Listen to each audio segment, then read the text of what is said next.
Pagdating sa usapin ng pag-asa sa Diyos, iba-ibang pinagdadaanan ng bawat isa. Merong aasa na makukuha ang ninanais niya, at meron ding aasa na taliwa sa kanyang inaasahan ang mangyayari. Posible na yung ayaw mong mangyari, ang mangyari. Yung hindi mo inaasahang mangyari, ang mangyari. O kaya naman, yung gusto mong mangyari, ang hindi nangyari. Kabiguan na bang maituturing kapag ang inaasahan ng isang tao ay hindi iyon ang kanyang natamasa?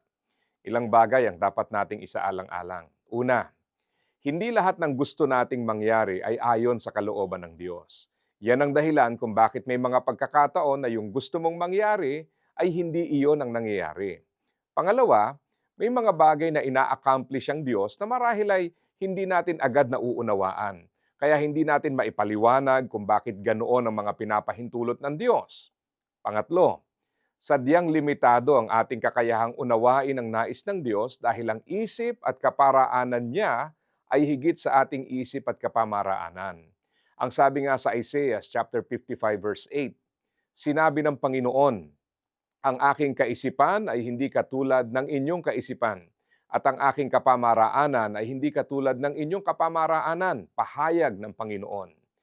Nangangahulugan yan na hindi man natin matanggap ang ating inaasam, pero hindi bigo kapag tayo ay sa Diyos umaasa. Ang umaasa sa Diyos ay hindi nangangahulugan na may karapatan tayong idikta sa Kanya ang dapat mangyari, kundi ang magpasakop tayo sa nais niyang mangyari. Huwag mong isipin na walang silbi ang umasa sa Diyos o ang magkaroon ng Diyos kung hindi lang din siya tutugon sa paraang gusto mo. Hindi sukatan ng tagumpay o kabiguan sa panalangin o pagtitiwala sa Diyos ang hindi mo makuha ang iyong ninanais. Ang tunay na umaasa sa Diyos ay nagtitiwala na higit na marunong ang Diyos at ang kalooban niya ang dapat manaig ng lubos. Patuloy kang magtiwala at umasa sapagkat ang pamamaraan at pag-iisip ng Diyos ay higit pa kaysa sa ating inaakala. Kaya, asa ka pa ha?